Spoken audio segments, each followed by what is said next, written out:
Han Seo-yeon was 27, carrying a tray through the private dining room of an upscale Seoul restaurant with hands already calloused from working 2 shifts back to back, her auburn hair tied up in a hurry and her grey eyes used to looking down, not out of fear, but because she'd always been the only who watched rather than the one who got watched. For 4 years, she'd poured coffee on time, wiped down her tables, and never told a soul a single thing about her life. So, her co-workers called her the stuck-up girl in the worn-out shoes, and not one of them ever bothered to learn that every Wednesday night after closing, she slipped off to a sign language class at the community center so she could talk to the little brother who'd lost part of his hearing to a fever years ago. That's why when Tae-sik, the resentful shift manager, assigned her to wait on the most feared customer in the place that Thursday night with that half-smile passing through the whole group, all she saw was the way their eyes lit up like they'd already decided something about her without asking. The customer was Kang Ji-hoon, 33, tall and broad-shouldered, his dark hair combed back with a few early streaks of silver at the temples, a faint scar running down his left cheekbone, and eyes so still they were cold. The whole restaurant whispered Heron the underworld in Seoul's Gangnam district, that he came in alone every Thursday to a closed room, tipped generously, and never answered a word Tonyeon. People said he was arrogant, said he faked being deaf just to seem important. And that was exactly the joke Tae-sik and his crew had set up. Thea pushed the poorest waitress they had into that room and crouched behind the service door to watch her get ignored by the boss until she fled in humiliation.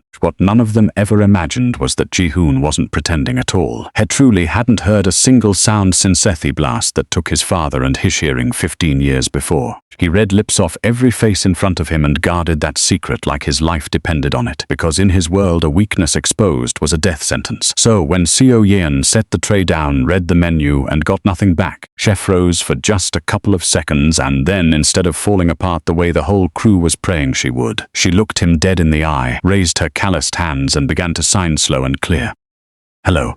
I'm your server tonight. What would you like?" And for the first time in years, a stranger was speaking to Kang Ji-hoon in his own language. The notorious boss's head snapped up. That ice-cold stare cracked right down the middle, and behind the service door, 3 grinning faces twisted into confusion, unable to comprehend what those moving hands meant. Their petty show to humiliate a poor girl had slipped out of their control, leaving them deeply frustrated and determined to watch her even closer in the weeks to come, entirely unaware that this was the beginning of something that would eventually leave every last stone of them silent. If you believe a person's dignity should never be somebody else's punchline, hit that like button so this story can reach more people. Share this video with someone you think needs to hear it today. And don't forget to subscribe so you won't miss the next healing story we tell. That moment in the private room eventually closed like every other shift. Seo-yeon took off her apron close to midnight, walked to the bus stop beneath the light drizzle of Seoul, and let the city drift past behind the fogged glass all the way back to Guro district, where her one-room apartment sat on the 3rd floor of an old building with stairs that always smelled damp and a hallway light that flickered even though the landlord had promised to fix it 2 winters ago. She opened the door very quietly because she knew Min-jun was asleep. Her 22-year-old brother had left the desk lamp on and a small note beside Theris pot saying that he had saved a portion for her. Only a few crooked words, but enough to make her stand still for a while in the cramped kitchen, because after a long day filled with faces that looked at her as though she were a piece of cheap furniture,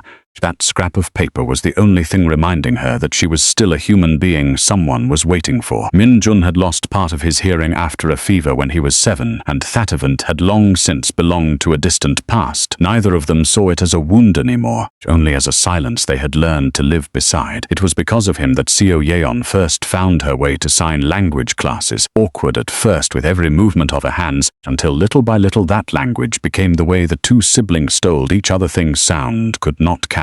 She still remembered the feeling of the first time Min-jun fully understood a sentence she signed and burst out laughing.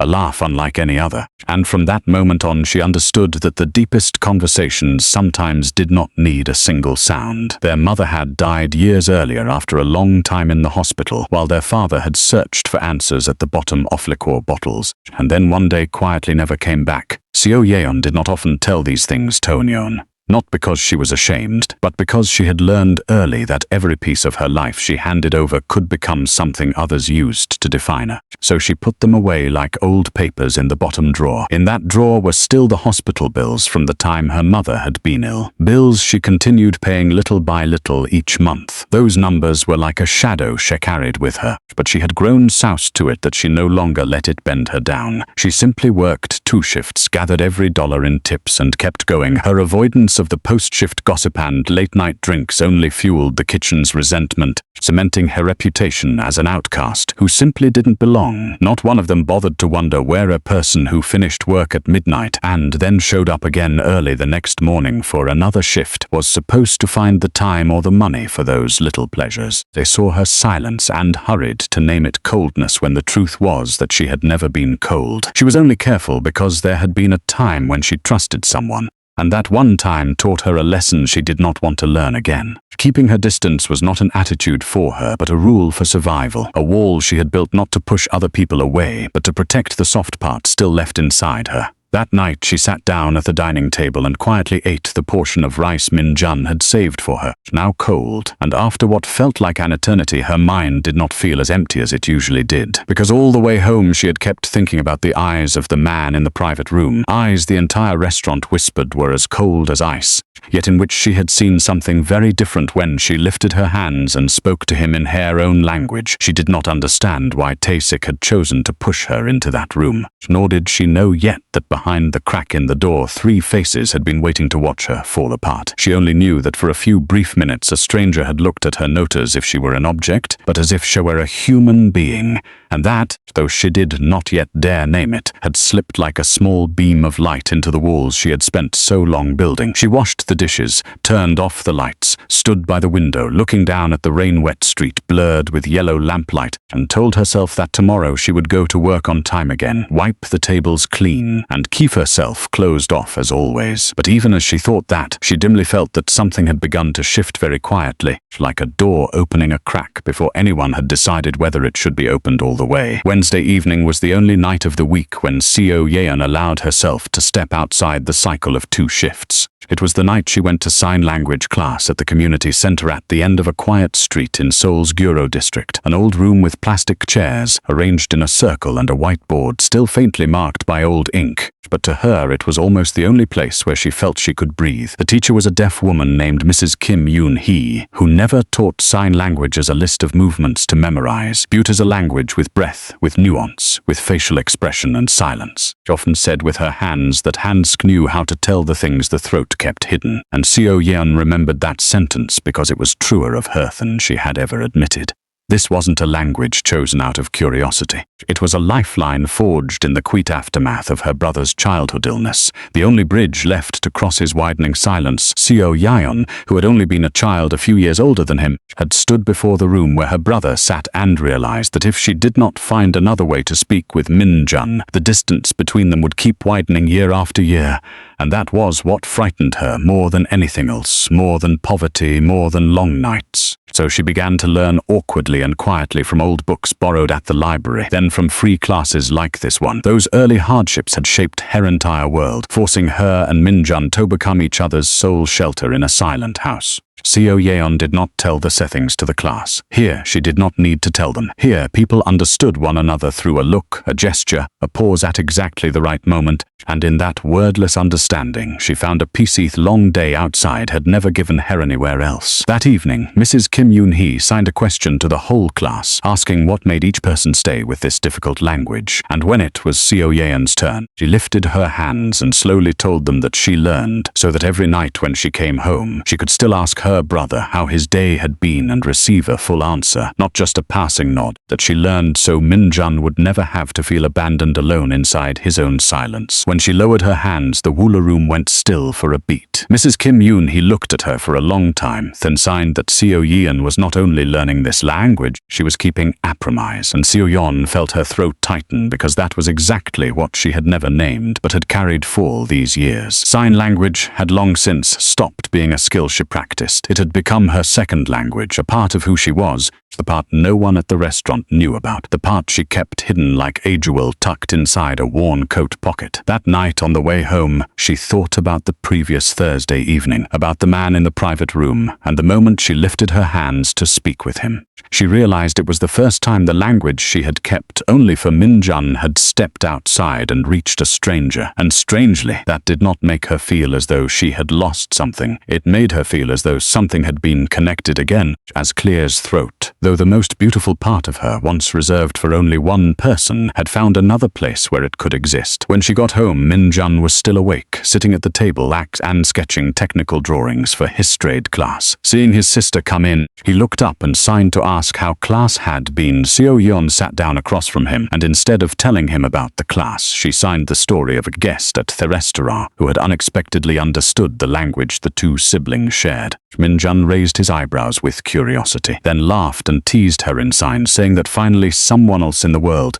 could talk to her the way he did. Seo-yeon laughed with him, a rare, light laugh, but even inside that warm moment, she could not have known that the Thursday evening that seemed so accidental had actually been a trap laid in advance, and that the people at the restaurant had watched her step into that room with an intention she had not yet discovered. As those Thursday nights in the private room became a quiet routine, the initial shock of their first meeting dissolved into a comfortable connection. The man seated at the head of the tableau no longer looked at her as a mereserver, and she no longer saw him as a distant stranger. He set his glass down very slowly, and with each passing week their conversations grew naturally. Every movement he made was firm and precise, like someone who had lived with silence long enough to turn it into a language of his own flesh and blood. Seo-yeon, who had once frozen in nervousness, now found herself speaking freely about her life, replying that she had learned to speak with her younger brother, Somyeon, who also lived in a world with less sound than other people. He nodded, without pity, without one of those hollow exclamations people usually made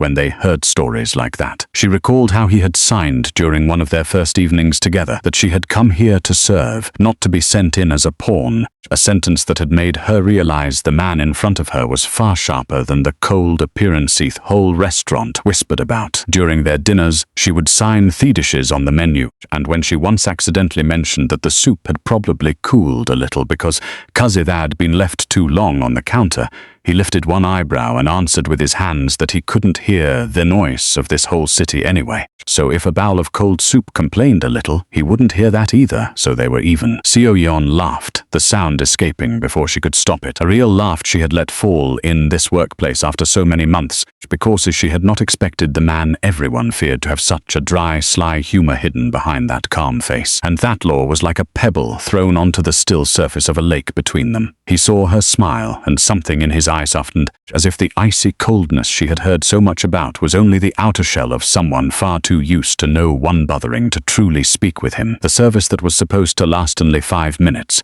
only taking his order and leaving, now regularly stretched much longer. He asked about her younger brother, about his trade school, and she told him a few careful things, just enough. Then he signed that most people who sat across from him chose to speak very loudly and very slowly, as if volume could cure everything, or worse, turned to speak to the person beside him as if he weren't even in the room. Seo-yeon watched his hands intently, realizing that what he was describing was exactly what she felt every day in this restaurant. The feeling of being present right there, and yet still somehow invisible. Two strangers in a private room suddenly found in each other a shared language wider than the movements of their hands, the understanding of two people used to being looked at without truly being seen. Meanwhile, on the other side of the door, where a narrow crack opened toward the service corridor, the three faces that had expected a one-time humiliating scene were growing more frustrated by the day. They had stood there with half smiles, waiting for the poor girl to stumble, but week after week, all they witnessed was two pairs of hands answering each other in smooth rhythm, the laughter of someone they had been certain would cry, and the gaze of a boss everyone believed was cold, fixed carefully on every movement of the server they had pushed inside as a joke. One of them lightly nudged another. Noon said anything, and one by one they quietly withdrew from the crack in the door, carrying with them the deepening frustration of people who had staged a performance only to watch its ending slip out of their hands permanently. Inside, Seo Yeon was completely unaware of the malicious audience that had just dispersed. She only felt time passing strangely fast, and when she finally left the room to return to work, she had no idea that the evening she thought was only an ordinary shift had quietly changed. Something very large, not only inside her but also inside the man everyone believed had closed himself off completely at the far end of the hallway. The sense of relief and warmth from that private room stayed with Seo Yeon through the rest of the shift. Checkered dishes, cleared tables, wiped down the counter with an energy she had not felt in a long time. Her mind still holding the echo of her own laughter and the way that man had looked at her as if she were a human being instead of a shadow. But that happiness, as she would soon realize, lasted only until the exact moment she stepped down into the dishwashing area behind the kitchen, put away the last stack of trays before clocking out. They're hidden behind theros of stainless steel racks, and the sound of running water. Taesik and Nari were standing and lawing together, and because they did not know she had come close, the words they let fall were not guarded at all. Nari was wiping her hands and giggling as she said she had thought the girl would just stand there like a statue and then run out sobbing. Who would guessed? While Taesik gave a frustrated, bitter laugh and answered that all their planning had been completely ruined. He complained that week after week they'd been wasting their time standing outside the crack in the door, constantly waiting to see her embarrass herself with that stone-deaf boss, only to get nothing. Hearing those careless, joking sentences, the painful reality of that Thursday night suddenly pierced through Seo Yeon with absolute clarity. The puzzle pieces finally fell into place. The malicious smirks, the sudden assignment, and their calculated silence. She hadn't been given a difficult shift by chance. She and the unsuspecting guest had been served up as a cheap spectacle for their co-workers' twisted entertainment. Seo Yeon stood frozen behind the rack, the stack of trays still in her hands, and she felt the warm happiness that only minutes before had filled her heart begin to harden, then sour inside her chest, thick and bitter, like something beautiful left too long in the open air until it spoiled before it could be saved. But what hurt the most, strangely enough, was not that she had been turned into a joke, because she was used to being dismissed, used to eyes treating her like furniture. A joke aimed at her was something she could endure and let pass, as she had let so many things pass before. What truly chilled her and stirred a slow anger inside her was that they had dragged that man into their joke, without thinking of him for even 1 second as a human being. They called him that stone-deaf boss with a laughing tone, as if the fact that he could no fear was a flaw worth using for entertainment. They had taken the very part of him he kept most hidden, the part he had to protect as if protecting his own life, and used it as material for a cheap little performance. Seo Yeon thought of Minjun and how she had fought all her life so her brother would never be turned into a joke simply because he lived in a world with fewer sounds. She realized, with a chilling certainty, that if she hadn't stepped up to sign, a completely innocent man would have been left sitting in silent discomfort, tainted by a cruelty he couldn't even hear coming. That thought made her grip the stack of trays so tightly that her knuckles turned white. She did not step forward, she did not speak. She did not let Taesik and Nari know that she had heard everything because she knew the anger inside her, if released now, would only become a noisy argument that would fade without changing anything. She quietly set the trays down, turned away, and on the entire ride home that night, she no longer thought about the warm laughter inside the private room. She thought only of one question returning again and again in her mind. How many times in life were people willing to turn another person's dignity into entertainment simply because they believed that person would never know, and whether she could keep walking silently past this as she had always walked silently past everything else all that week? Seo Yeon carried that slow-burning anger with her like a small stone in her coat pocket, not heavy enough to make her collapse, but sharp enough that every time she touched it, it hurt. She still came to work on time, still wiped the tables clean, still kept the self closed off, and she had almost convinced herself that that Thursday night had only been one more incident that would pass like everything else until the very next Thursday evening when that man appeared again at the restaurant door with his familiar calm stride. This time, instead of silently walking straight into the room at the end of the hallway as usual, he stopped at the host stand, looked directly at Taesik, and with a brief handwritten note requested to be named the server from last Thursday night to serve him privately, no one else. Seo Yeon stood a few steps away and clearly saw Taesik's face change. His usual mocking expression vanished, replaced by the awkwardness of a man who had just realized the joke he had set up had turned back in a direction he could no longer control. He glanced at her for a moment, then gave a stiff nod, and so Seo Yeon carried the tray back into that private room, this time with an entirely different state of mind. No longer the person pushed inside to be a joke, but the person chosen by the guest himself. When she closed the door and turned toward him, he signed for her to sit down for a moment, saying that he wasn't used to letting the person across from him stand while he had a conversation. Seo Yan hesitated because that went against every rule of the job, but something in his eyes made her set the tray down and sit on the edge of the chair. Then he began to tell her, slowly and clearly, something she could feel had not told many people. He signed and asked whether she knew why this whole city whispered that he only pretended tone deaf to seem important, and without waiting for her answer, he answered himself, saying that he let that rumor live, that he had even felt relieved when people believed it because in the world he lived in, a rumor about arrogance was harmless, while the truth about a weakness could make a man pay dearly. He told her that he had not heard a single sound since an event many years earlier, the day an explosion took his ear from him and took his hearing along with it. He spoke of it calmly, as if speaking of some distant winter, without self-pity, without exaggeration, only as a truth he had learned to live beside. He lifted his hand and touched the faint scar running along his cheekbone, then signed that people looked at the scar and imagined all kinds of dramatic underworld stories, but to him it was only what remained of the day. He lost many things at once and was forced to grow up overnight. He said that after that he learned to read the lips of everyone around him, learned to observe so carefully that no one realized he was compensating for what he lacked, and he hid it so completely that only a few of the most trusted people beside him knew the truth. Because in his world, revealing a weakness was no different from signing his own sentence. Seo Yan listened with all her eyes, and she understood that the man before her was giving her something more precious than ordinary trust. He was placing in her hands the very part of himself he had spent his whole life protecting. She signed and asked why he would tell all this to a server he had only met once. He looked at her for a moment, then answered that it was because she was the first person in many years to walk into this room and speak to him as if he were an ordinary human being, not a frightening boss or a pitiful, that she did not speak louder, did not speak slower, did not pity him and did not fear him. She had simply talked to him, and that was so rare to him that he had almost forgotten what it felt like. As he said that, the corner of his mouth lifted slightly into a very small smile, the first smile Seo Yan had ever seen on that cold face. A fleeting smile, but enough for her to feel the wall between them move back a little more, and in that moment she realized that the anger she had carried all week had not softened. It had only changed into something else. A quiet wish that this man, whoever he might be in the outside world, deserved to be treated with more kindness than the people hiding behind the crack in the door had shown him.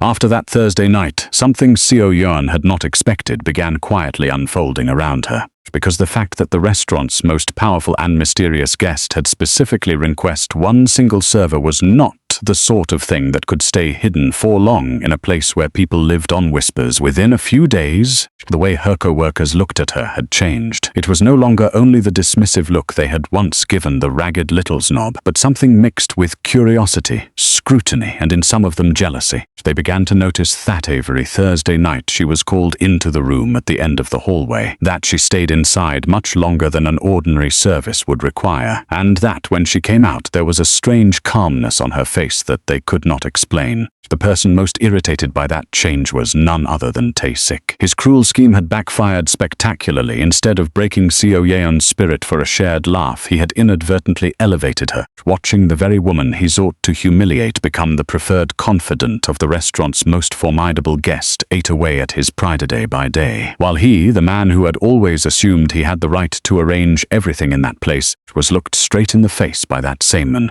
and not given even a single word in response. The feeling of being ignored in his own territory fueled a deep resentment within him, and Tae-sik began doing what prideful people often do when they cannot bear to see someone they look down on rise above them. He began planting suggestive comments. At first only a few sentences tossed out as if by accident during busy moments in the kitchen, saying it was strange, wasn't it, that some girl with nothing special about her had suddenly caught the boss's eye, that who knew what the two of them were redoing in that private room. Those half-joking, half-serious remarks were dropped by him at exactly the moments when many people were around, vague enough that he could deny them and claim he was only having fun, but poisonous enough to plant a distorted image of her in the minds of those listening. Nari, who had already disliked Seo Yeon, immediately joined in adding color and venom to every rumor until the original story had been twisted many times over through every mouth that passed it along. And just like that, the name Seo Yeon, belonging to a woman who had spent her whole life wanting only to be left in peace and remain invisible, suddenly became the hottest subject of gossip in the kitchen after the dinner rush. The cruel irony was that the quieter she remained, the more she refused to explain herself,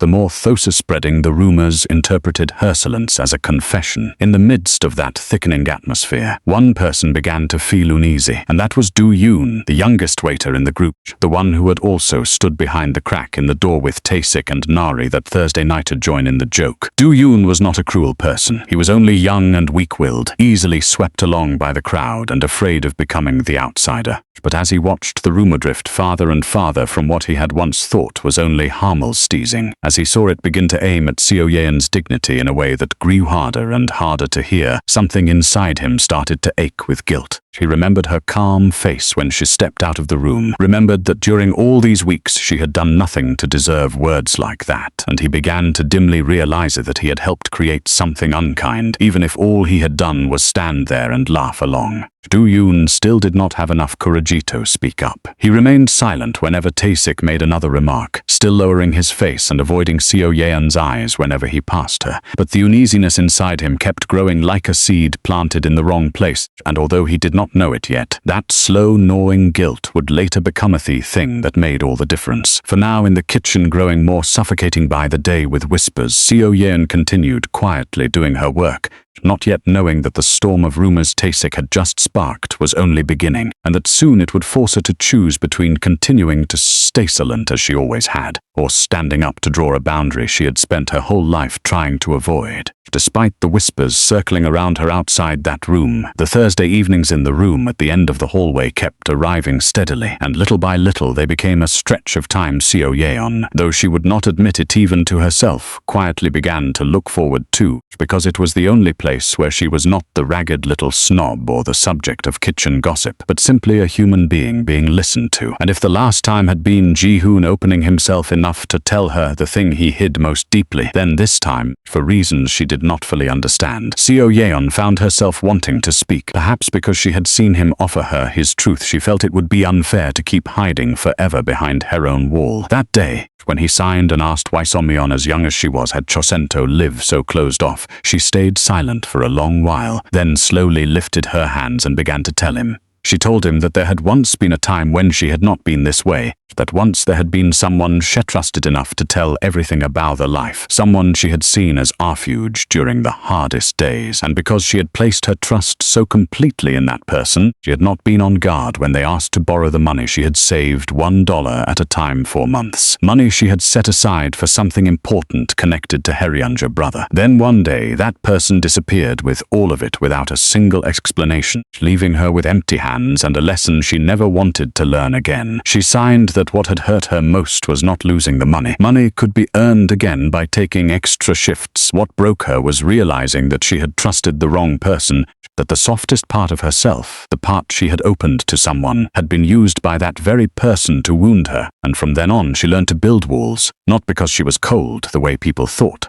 but because she was afraid that if she opened herself one more time, the next wound might be one she could not rise from. Ji-hoon watched every movement of her hands without interrupting once, without rushing to comfort her, without offering empty advice. He only looked at her with eyes that told her he understood. Then she went on and told him about Min Jun, about her 22-year-old brother who was studying a trade, about the fever when he was little that had taken part of his hearing and turned his world into a place with fewer sounds than other people's. She told him that Min Jun was the reason she had found her way to sign language, that the money she had been tricked out of years ago had been meant for him, and that no matter how much life took from her, she had always told herself she would never let her brother feel abandoned alone inside his eyes' own silence. When she spoke of Min Jun, something changed in Ji-hoon's eyes. He sat a little straighter, more attentive, because this was the first time he had heard about that younger brother. about the true reason a poor server could be fluent in the very language he had been forced to live with all his life. And he realized that her speaking hands were not a lucky accident, but their salt of years of quiet love. He lifted his hands and signed a sentence Seo Young would remember for a long time afterward, that most people believed listening belonged to the ears, but Hick knew better than anyone that there were people who could hear every sound in the world and still never truly hear another person, while there were others who could not hear a single sound and yet listened more clearly than anyone else. When he finished signing, they both fell silent, a silence that was not awkward at all, but strangely warm, as if inside that private room two people who were used to hiding behind walls had just realized that they were seeing each other in a way very few people in their lives ever had. Two wounds from two different lives, one person closed off because her trust had been betrayed, the other lonely in the middle of his own power, and yet when they reflected each other they did not deepen the pain. Strangely, they eased it a little, and Seo Yeon left that room that night with a feeling she'd not had in a very long time. The feeling that perhaps not every open doorled to a new wound, that perhaps there were still people in this world worth stepping past her own wall for, worth trusting one more time. The warmth Seo Yeon carried home from that private room that night did not survive long against what was waiting for her at the restaurant, because while she had found a place where she was heard, out there under Tae-sik's hand, the whispers that had begun as insinuations no longer stopped at harmless hints, but quickly turned into something far more poisonous. He no longer merely tossed out a few half-joking comments in the kitchen. He began pushing them into the staff group chat, where everyone could read them, and no one dared clear his throat oppose him. He wrote messages implying that the only reason an ordinary girl like Seo Yeon had suddenly become favored by the most powerful guest was that she knew how to trade, that she was clinging to a wealthy and influential clears throat man from the underworld to find a way to climb out of her poor server's life. He wrapped those words in the disguise of joking,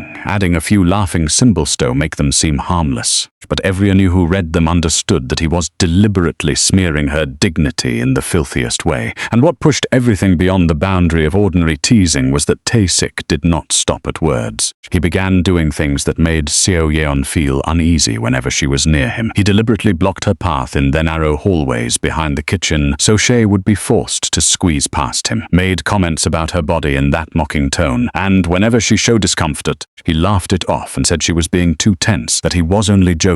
That habit of turning the victim into the one overreacting left Seo Yeon both angry and trapped, because he was the shift manager, the person who held her schedule and her job in his hands, and she understood that if she made the matter bigger, the first person likely to suffer would be her. What mattered was that Seo Yeon was not the only victim. During those days, she dimly began to realize through averted eyes and broken scraps of conversation that there had been other girls who had worked there before her and endured the same kind of behavior from Tae-sik, then quietly quit without reporting anything because everyone was afraid. Everyone needed the job, and everyone knew that the voice of a server carried very little weight against a manager who was well liked by the higher-ups. That unspoken truth covered the whole restaurant in a suffocating atmosphere people chose to live with in silence. The mood during shifts gradually changed. Some co-workers who had once only been indifferent now looked at Seo Yeon with a mixture of pity and avoidance, as if she were a problem best kept at a distance. Others believed Tae-sik's words and mad comments behind her back, and Seo Yeon, who had spent her whole life wanting only to remain invisible, now found herself becoming the center of exactly what she feared most, attention laced with malice. In the middle of all that, Do-yoon was the one most tormented. He read every message Tae-sik posted in the group chat and felt his stomach tighten because he knew those words were lies. He had seen with his own eyes how quietly and decently Seo Yeon had worked for all these months, and he also knew the real Tae-sik behind that cheerful mask. He remembered that Thursday night when he himself had stood behind the crack in the door and laughed along, and the more he thought about it, the more disgusted I felt with himself for having once treated the humiliation of another human being as entertainment. Do-yoon's guilt was no longer a vague feeling. It had become a real weight pressing on his chest every time he came to work. He began quietly paying attention, remembering what Tae-sik said and did, even though he did not yet know what he was keeping those details for. He still did not have enough courage to stand publicly on Seo Yeon's side, still feared the price he might pay for going against someone more powerful than himself. But something inside him had changed beyond reversal. He could no longer pretend that what was happening was only a harmless joke, and deep down down, he knew that a time would come when he would be forced to choose between continuing to stay silent out of fear or stepping forward to speak the truth that was holding. And Seo Yeon, walking into the restaurant every day amid those stares and rumors, was also moving closer to the day when she could no longer endure another moment of it. The day Seo Yeon could no longer endure it finally came on an afternoon when she went down to the wine storage room in the back to get a few more bottles for the evening shift. As she picked up a crate, Taesik and Nari blocked the narrow exit, their faces twisted into those familiar mocking smiles as they threw out another casual comment about her late-night visits to the private room. They expected her to look down and squeeze past them in silence as she always did. Instead, Seo Yeon set the crate of wine down heavily, stood her ground, and for the first time after so many months, she looked Taesik directly in the eye. Her voice was not a shout, nor did it hold tears, but it was so slow and decisive that the mocking smiles on their faces instantly froze. She told them she had known for weeks about the cruel trap they had set for her that Thursday night, and that she had heard every bitter word they shared behind her back. She didn't step back, she stepped forward, forcing Taesik to take a clumsy step backward into the wooden shelves. Taesik opened his mouth, ready to laugh it off and throw out his familiar line about why she was making such a big deal out of it. They were only joking, but Seo Yeon did not let him finish. She looked straight into his eyes and said she had not come here to argue about whether she had been hurt, because a joke aimed at her was something she was used to enduring and could let pass. What she could not let pass, what had made her stand here and say these words, was that they had used a person's inability to hear something to amuse themselves with. She said they had called that man the stone-deaf boss in a mocking tone, as if the fact that he lived in a world with fewer sounds was a flaw worth turning into a joke, without thinking of him as a human being for even 1 second. She said that if she had not happened to talk no sign language that night, the person left sitting in discomfort would not have been her, but him. A man turned by a group of people hiding behind a door into the center of a joke he did not even know was being made at his expense, and that was not joking. That was cruelty dressed up as fun. Seo Yeon's voice never grew louder, but every word she spoke was so clear and so heavy that the storage room, usually humming with the sound of the cooling unit, seemed to fall completely still. She went on saying that she had a younger brother who also lived in a world with fewer sounds, and that she had fought her whole life so no one would ever be allowed to look at him as a joke. So she understood very well how humiliating and unfair it was to have someone turn your difference into material for entertainment. She looked at Nari, then at Taesik, and said she was not asking them to like her. They could go on hating her as much as they wanted, but there was a boundary they had to understand from now on, and that was that they had no right to take anyone's dignity, whether hers or that man's or anyone else's, and turn it into entertainment for their boredom. Nari, who was usually so sharp-tongued, could not say a single word this time. Her face went pale and she turned away as if trying to avoid Seo Yeon's eyes. Taesik stood there with the mocking smile that was always on his lips now completely gone. He opened his mouth as if he wanted to salvage something, but then fell silent because for the first time someone had dared to say directly to his face the bare truth of what he had done, and he realized that all his familiar excuses had become hollow before what she had just said. Only then did Seo Yeon notice Do-yoon standing tucked near the entrance to the storage room. He had witnessed everything, and when her eyes passed over him, he quickly lowered his head, both ears burning red with shame, not because she had said anything to him, but because every word she had just spoken had also exposed the cowardly part inside him. Seo Yeon said nothing more. She bent down, picked up the crate of wine, and walked out of the storage room, leaving behind a heavy silence in which, for the first time, no one was laughing anymore. After the confrontation in the wine storage room, Taesik stayed silent for a few days, but that silence was not remorse. It was the pressure building inside a man who had just been humiliated and was looking for a way to reclaim the dignity he believed he had lost. And the way people like Taesik usually chose to patch up their wounded pride was by bragging. He began whispering to a few people in the restaurant and to some acquaintances outside that he was not someone to be taken lightly, that he had close connections with Kang Ji-hoon's people, that the powerful guest who often came to the restaurant actually respected him. He embroidered those lies to make himself look bigger in other people's eyes, without realizing that in the world he was using as a shield, pretending to have a relationship that did not exist, was not a joke. His boasting, carried through a few mouths outside, eventually reached a man named Park Min-jae, Ji-hoon's trusted right-hand man, the person responsible for keeping an eye on anything that might affect the reputation and safety of the organization. And to men like Park Min-jae, a stranger going around claiming friendship relationship with their people was something that could not be ignored. Not because it was insulting, but because it was dangerous. Because once that name was borrowed by outsiders to impress others, it could drag the organization to trouble it never wanted to touch. So, one evening, when the shift was almost over, two well-dressed men entered the restaurant,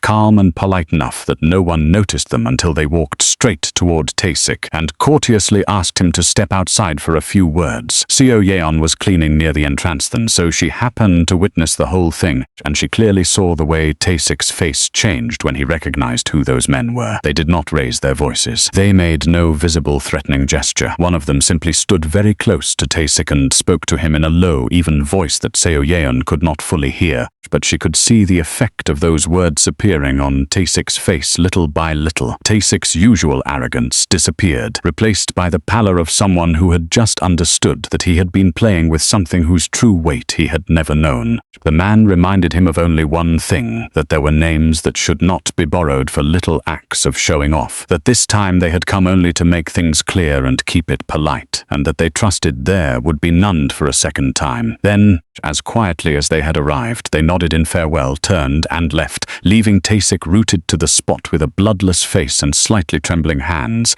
The whole thing lasted only a few minutes, without a single loud sound, without one rough action, and yet it left behind a chill in the air more frightening than any noisy argument. Seo Yeon, who had seen everything from a hidden corner, stood motionless with the cleaning cloth still in her hand, because this was the first time she had seen with her own eyes the real world standing behind the man she sat with every Thursday night in that private room. She realized that the calmness and kindness she had seen in him inside that room were only one side of him, while the other side was a power that could make an arrogant man like Taesik tremble with only a few words. What made her shiver was not violence, because no violence had happened at all, but that invisible weight, the way the mere existence of a name was enough to create fear. Seo Yeon stood there and for the first time clearly felt that standing near that man did not only mean warm evenings and conversations carried by hands, it also came with a price, with a world of hidden rules completely foreign to her. And inside her, beside all the feelings slowly growing, a new question slipped in for the first time, a question she did not yet dare answer.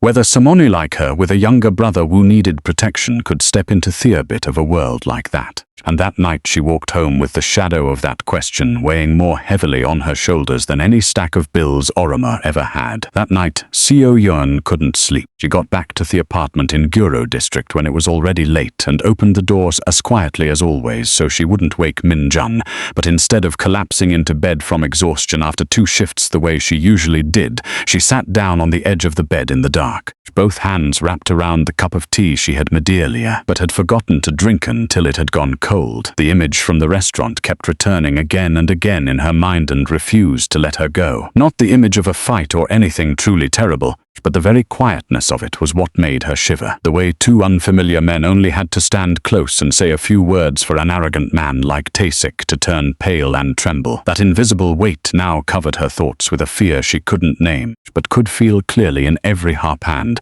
moving faster than usual. She thought of Jihoon, of the warm Thursday nights in the private room, of his rare smile, and he listened to her with his whole gaze, and then she thought of the scene she had just witnessed, and for the first time, those 2 images crashed violently into each other inside her. The gentleman in the private room and the cold world standing behind him turned out to belong to the same person, and Seo Yeon realized that all this time she had only seen one half, the half he had allowed her to see, while the other half, the one she had accidentally brushed against, was a dangerous orbit where she did not belong at all. But what chilled her more than anything was not fear for herself. It was Min-jun. The thought of her brother struck so suddenly that her chest tightened, and she looked toward the small room where he was sleeping. Her 22-year-old brother, the one she had spent her whole youth protecting, the one who lived in a world with fewer sounds, and therefore in her eyes, always needed to be protected just a little more. She wondered whether, if she allowed herself to slip deeper into Jihoon's orbit, that world with its hidden rules might one day reach Min-jun too. She wondered whether she was unknowingly pulling her innocent brother closer to a danger he knew nothing about.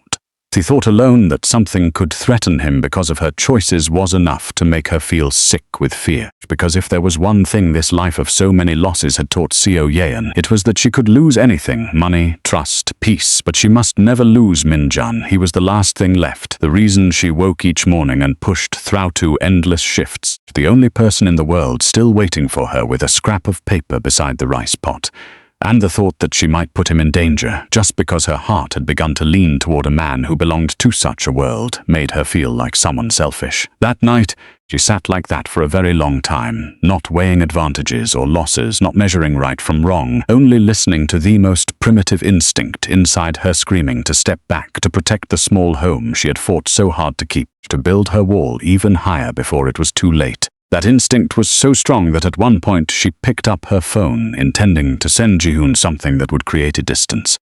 But then she put it down again because she didn't know what to write. She looked out the window where the street light cast faint streaks across the floor, and for the first time since meeting him, the warmth those Thursday nights had given her was covered by a new hesitation. Ji-hoon, from someone she had been curious to understand, someone she had begun to think she might be able to trust, suddenly became the embodiment of a world that made her wary. And when morning was nearly breaking, when the first cars of the new day rose from the street below, Seo Yeon was still sitting there with the cold cup of tea in her hands, her heart tangled with a fear that had not yet taken any clear shape, knowing only that something inside her had changed and that the Thursday nights to come would no longer be as simple as before. While Seo Yeon was lying awake with her own fear, something else was quietly unfolding on the other side of the city, something she knew nothing about because Ji-hoon, from the moment he had begun paying attention to the server with hands that knew how to speak, had ordered Park Min-jae to quietly find out why Somyeon like her had been pushed into his room on that very first night. He was a man who never believed in coincidence, and his instinct proved right. After only a short time, Park Min-jae pieced together the entire conspiracy and brought his master the unvarnished truth. He revealed that Seo Yeon's first appearance in the private room was their sort of a orchestrated trap designed by Tae-sik and his crew to humiliate her for amusement. They had anticipated a cruel rejection, completely blind to the profound connection they were about to the Park Min-jae also repeated the filthy rumors Tae-sik had spread afterward to disgrace her. And when Ji-hoon finished hearing it all, his face showed no emotion at all, but a dangerous stillness settled over him because he understood that the woman he valued, the only person in many years who had spoken to him as if speaking to a human being, had been brought into his life through a joke aimed at the very weakness he hid most carefully. And that all this time she had been quietly enduring those poisonous rumors without saying one word of complaint to him. The following Thursday night, when Seo Yeon stepped into the private room with her heart still tangled in the unease of that sleepless night, she immediately sensed that something was different about him. He did not smile the way he had in recent weeks. He looked at her for a long while, then lifted his hands, and what he signed made her go still. He told her he knew everything. He knew about the trap that night, knew about Tae-sik, knew about the rumors the man had spread to humiliate her. He said he knew she had been enduring it alone this entire time. And then, with a calm, more frightening Thaninger, he signed that she did not have to endure another day of it. That all she had to do was nod and he would make Tae-sik disappear from her life, make sure the man never dared open his mouth to speak another word about her again. He did not explain how, nor did he need to. The sharp, deliberate motion of his hands carried a quiet authority that required no translation, making her fully realize that his world operated on absolute consequences rather than idle threats. Seo Yeon froze. She stood there inside the room that had once felt like the warmest place she had, and for the first time she felt an invisible distance between herself and the man before her, because he was offering her a kind of power she had never possessed, the power to erase the person who had tormented her with only a nod. And some part of her, the part worn down by rumors, by unfairness, by months of being cornered, trembled for one brief instant at that offer, just one instant, at the feeling that at last there was someone powerful enough to stand on her side and end everything. But immediately after that instant came a fear of herself, because she realized she was standing before a crossroad she had never imagined, with the temptation to be freed from Tae-sik once and forever on one side, and on the other, the question of what kind of person she would become if she accepted that a human being, no matter how cruel, could be dealt with in a way she did not even dare picture. She looked at Ji-hoon, looked into the eyes waiting for her answer, and she realized this was not only a choice about Tae-sik. It was a choice about herself, about how far she would allow her pain to lead her. She opened her mouth meaning to say something, but found she was not ready, so she only signed that she needed him to give her a little time, then left the room carrying a burden even heavier than the one she had brought in. 4 days after that evening, Seo Yeon did not send Ji-hoon a single message, not because she wanted to punish him or avoid him, but because she truly did not know what to say when her mind was still a tangled mess of unanswered questions. She went to work, came home, cooked dinner, sat with Min-jun, and did all those ordinary things like a machine while her thoughts never stopped circling around his offer. And if the sleepless night after witnessing what happened at the restaurant had been a purely instinctive fear, these days were different. The fear had settled enough to make room for something heavier, a struggle of reason she could not escape. At first, she told herself that the safest thing was to step back, to quietly create distance from Ji-hoon and let everything cool down. She thought that if she pulled away, her life would return to what it had been. She would once again be the invisible observer. The rumors would eventually fade when there was nothing left to talk about. And most important of all, Min-jun would be safe, far from the world of hidden rules she had only glimpsed. That reasoning sounded sensible and wise. It soothed the frightened part of her. Every time she almost convinced herself. Something inside her caught and would not let her rest. It was not until the 4th day, one evening as she sat quietly by the window after Min-jun had gone to sleep, that she finally touched the thing that had been troubling her and was able to name it. She realized that if she quietly withdrew from Ji-hoon's life out of fear without a single explanation, then she would be doing to him the very thing she hated most in Tae-sik and the others. She would be deciding for him, cutting him out of a choice he had the right to take part in. Tae-sik and those people had turned him into a pawn in their joke without bothering to ask him a single question, arranging everything about him behind his back as if he had no right to speak for himself. And now if she silently disappeared just to ease her own fear, she too would be treating him like a problem to remove instead of a human being with the right to choose. That realization filled her with shame because over the past weeks she had taken pride in believing she was different from the people who had hurt him, that she was the one who had seen him as a person, and yet now she had merely done the very thing that would take from him the right to be recognized as one. She also realized a second thing, something deeper, that the real question she had to answer was not Tae-sik, not whether she should let Ji-hoon act or not, but what kind of person she was going to become. Because if she nodded to that offer, if she let her pain and exhaustion lead her to accept that a human being could be handled in the ways of the underworld, then she would no longer be herself. She would become someone who used another person's power to solve her own hurt. And if she did that, how would she be any different from people who were used to using strength to press down on those weaker than themselves? Min-jun was still there in every one of her thoughts, but this time she thought of him not only through fear, but through another question. She wondered if one day Min-jun grew older and learned that his sister had once stood before a choice like this. What would she want him to see her choose? Did she want to teach her brother that human dignity had to be protected even when it belonged to someone who had harmed you, or that once a person had enough power in their hands, they were allowed to crush anyone who had ever caused them pain? And when that question appeared clearly in her mind, Seo Yeon knew she had her answer, not because it was easy or safe, but because it was the only answer that would still allow her to look straight into her brother's eyes and into her own every morning. She placed her hand on her phone, and for the first time in 4 days, she sent Ji-hoon a short message saying that she needed to see him, that there was something she had to tell him, not through written words, but directly with her own hands in the room where everything had begun.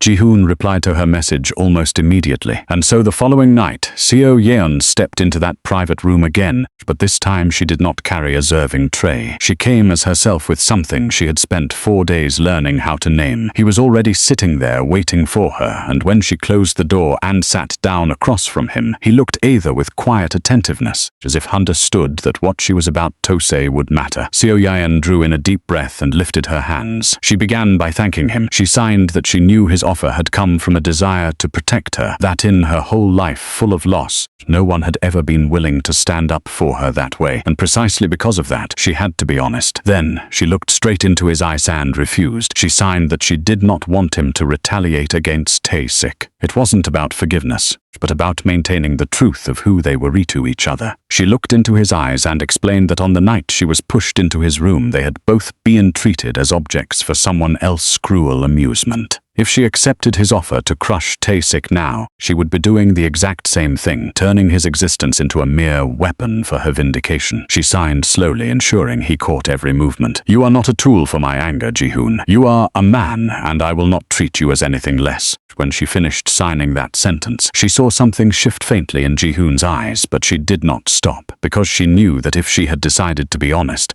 then she had to be honest all the way through. She signed about the night she had not slept after seeing his two men come to speak with Tae-sik. She did not hide her fear from him. She admitted that the sight had frightened her, that for the first time she had truly seen the world standing behind him, a world with hidden rulers she did not understand at all, and did not know whether she belonged in. She told him about Min-jun, about her fear that if she stepped deeper into his orbit, one day that world might reach the younger brother she had spent her whole youth protecting. She signed that there had been a moment when she had meant to quietly step back to disappear free from his life without explanation, so everything could return to peace. But then she realized that doing so would also be a way of deciding for him, of taking away his right to speak, just like the people who had hurt him, and that was something she did not want to do. So instead of vanishing in silence, she had chosen to come here and tell him every truth in her heart, both her feelings and her fears, and then give back to him the right he should have always had. She signed that she could not decide what stood between them alone, that he had the right to know who she was, what she feared, what she wanted, and after knowing all of that, he would be the one to choose whether he wanted to step into the life of a poor server with a younger brother who needed protection and a heart used to building walls, and she too would choose whether she was brave enough to step into his orbit. But whatever the answer was, it had to come from the truth, not from avoidance. She lowered her hands after saying everything, and she felt a strange relief, the relief of someone who for the first time in a very long while had to place her whole true self, both the strong parts and the fragile ones, before another person without hiding anything. The private room sank into silence, unlike any they had shared before, thick and trembling, because now every card had been turned face up on the table, and Seo Yeon sat there, her heart pounding, waiting to see what Theman across from her would do with all the truth she had just placed in his hands. Ji-hoon sat in silence for a very long time after Seo Yeon lowered her hands, so long that she began to worry she had said too much, that perhaps she had just rejected the only thing he knew how to offer a person. But when he finally lifted his hands, what he signed made her the one who went still. He said that throughout his life, ever since the day he lost his father and was forced to grow up overnight in order to inherit the world he now lived in, no one had ever come to him without bringing one of two things, either fear or greed. People came to him because they feared him and wanted to please him, or because they knew he had money and power and wanted to trade for something. He had lived too long among people who saw him only as a force to use or a danger to avoid, so long that he had almost forgotten he was also a human being or could be treated another way. He signed that when he offered to handle Tae-sik for her, part of him had thought that was what she wanted, because it was the only language his world knew how to speak. Someone hurt him and he made them disappear. That was the rule. That was the way everything around him had worked for so long. But she had just done something Noon had ever done. She had refused his power not because she didn't need it, but because she wanted to protect his dignity. She had seen in him a person worthy of respect, not a weapon to be used. He signed that in the moment she told him he wasn't her knife. She had given him something that neither power nor money in his world had ever been able to buy for him. The feeling of being seen as a whole human being. He paused for a while, then signed that he would not touch Tae-sik. Not because Tae-sik deserved to be spared, but because she deserved to have someone beside her who did not turn every wound into blood and fear. He said that if being near her meant he had to learn a way of living different from the one he had known, then he was willing to do that. And at that moment, Seo Yeon saw a completely unhidden warmth in the eyes everyone whispered were cold as ice. Justice for Tae-sik, as it turned out, did not come from the underworld she had feared, but from the place she least expected. Because during those days, Do-yoon, the young waiter who had witnessed the whole confrontation in the wine storage room and had carried the weight of guilt for weeks, finally found the courage he had lacked for so long. He realized that his silence all this time had also been a form of complicity, and that if he kept lowering his head, he would forever remain the cowardly version of himself despised. So he quietly gathered everything he knew, the slanderous messages Tae-sik had posted in the group chat, the times he had seen Tae-sik harass others, and the things he knew about the other girls who had quietly quit before before because they could no longer endure him. Then he brought all of it to the restaurant's senior manager through the proper process, without hiding his own part in the original joke. He accepted that he might also be implicated as long as the truth came to light, and this time,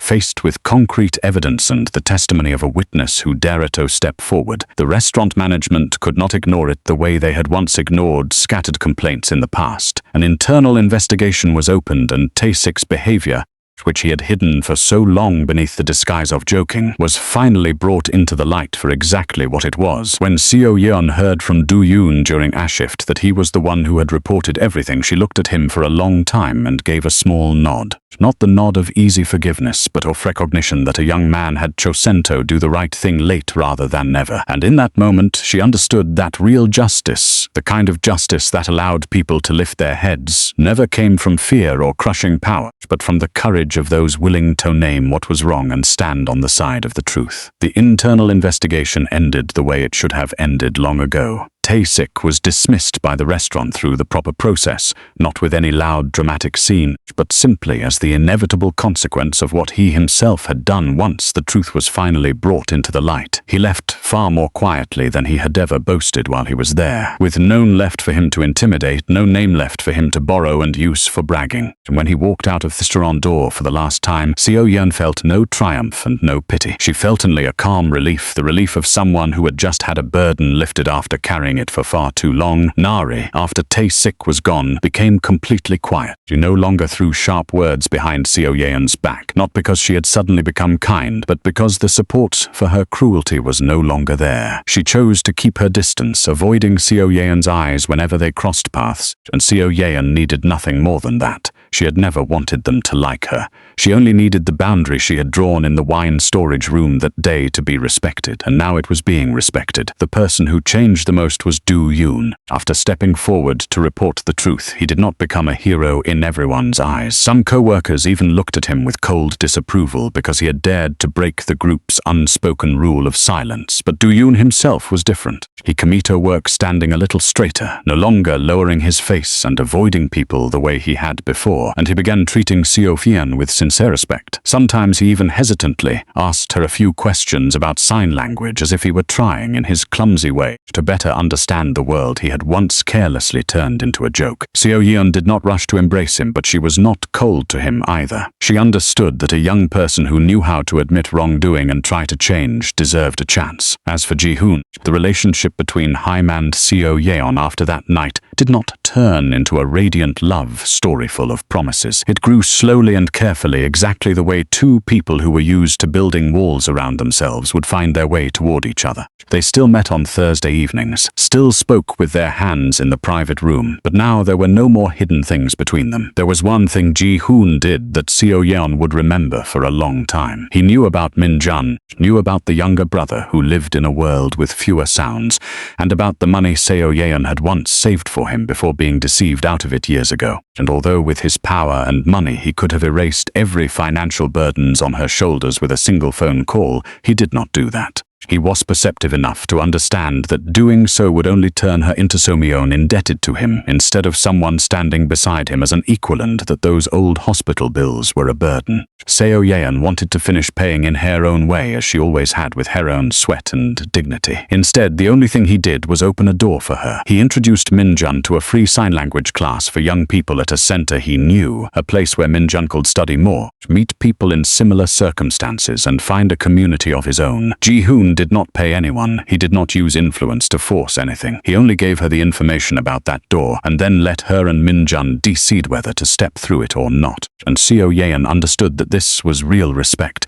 not the dazzling kind of rescue that turned another person into someone who vowed gratitude, but the act of placing a choice in their hands and trusting that they were strong enough to walk forward on their own. What she also gradually realized during those weeks was that Ji-hoon was changing. He began speaking of different plans for the future, things beyond the underworld he had inherited. He spoke of slowly shifting his focus toward transparent businesses, of carefully untangling himself from old obligations one step at a time. He did not promise to become a completely different man overnight because they both understood life did not work that way. But the direction he was moving in was enough for Seo Yeon to see that the man who had once lived alone in the middle of his own power was quietly searching for a path toward the light, and that perhaps, only perhaps, she and Min Jun would become part of the future he was beginning to dare dream about. A few months passed, and on a Thursday night, like so many Thursday nights before, Seo Yeon once again stepped into the private room at the end of the hallway. But this time everything was so different from that first evening that sometimes she wondered whether the woman walking in today was still the same girl who had once been pushed into this room as a joke. She no longer carried a serving tray. She came as someone who was expected, and Ji-hoon was already sitting there, lifting his eyes to look at her with a gaze she had now come to know so well. The gaze the whole city had once whispered was cold as ice, but to her had become the warmest place of all. She sat down across from him, and in that quiet moment, her eyes accidentally drifted toward the narrow crack in the door leading to the service corridor, the little opening where many months before 3 faces had once pressed close to wait for her to fall apart. The crack that had once served as a stage for cruelty disguised as a joke. Now it was only an ordinary crack in a door. No one stood there anymore. No eyes lurked in secret. No mocking hauteur echoed back. It had returned to its humble true nature, a quiet line bordering the private space of 2 people. And Seo Yeon realized that the greatest change was not in the room itself, but in what had happened inside it. Ji-hoon saw her looking toward the crack in the door, and he understood what she was thinking. He lifted his hands and signed a short sentence. He said he had once thought this room was the safest place he had because it was private and no one could reach him there. But now he knew it had only truly become a place since she walked into it. That simple sentence made Seo Yeon laugh, a light and complete smile. Smile of someone who had finally found a place where she did not have to build walls. They sat there, speaking with their hands in the absolute stillness of the room, not a single sound passing between them. And yet Seo Yeon had never felt more deeply heard. Outside, the city was still loud with car horns and hurried footsteps. Outside there was still an entire world from which Ji-hoon was carefully, step by step, trying to untangle himself so he could move toward a brighter life. But inside this small room between 2 people who had long been used to hiding behind walls, there was only silence, and it was the most beautiful silence she had ever known. Not the silence of loneliness or of things left unsaid, but the silence 2 people who understood each other so deeply that sound was no longer necessary. The cruel joke once created to make her the center of ridicule had turned into something none of the people who set it up could ever have imagined. By accident, they had led 2 of the loneliest people to find each other. And the story of Seo Yeon and Ji-hoon, which begun with a scheme meant to degrade human dignity, ultimately became proof of the very opposite. That dignity, once protected, has the power to change even the things that seem impossible. And if there is one thing this story hopes to leave in each of our hearts, it is that a person's dignity must never be turned into someone else's joke. That true listening does not belong to the ears, but to attention and compassion. That sometimes the people who seem most different, a poor waitress and a powerful man, one betrayed by trust and one lonely inside his own strength, can heal each other simply by seeing one another as whole human beings. And that the greatest strength a person can possess does not lie in the power to crush others, but in the kindness to lift them up. If this story has touched your heart in any way, please press the like button. Share this video with the people you believe need to hear it too. And don't forget to subscribe to our channel so we can listen together to many more meaningful and captivating stories every day. We would truly love to know how you feel about Seo Yeon and Ji-hoon's story. What part of this story made you think the most? Please leave a comment and share the feelings from deep within your heart, because every line you share is precious to us and gives us the motivation to keep telling kinder stories. Thank you for spending your time listening until the very last moment. May you and the people you love always have abundant health, a joyful life, peace in your soul, and calm in every day. Goodbye, and we'll see you again in the next videos.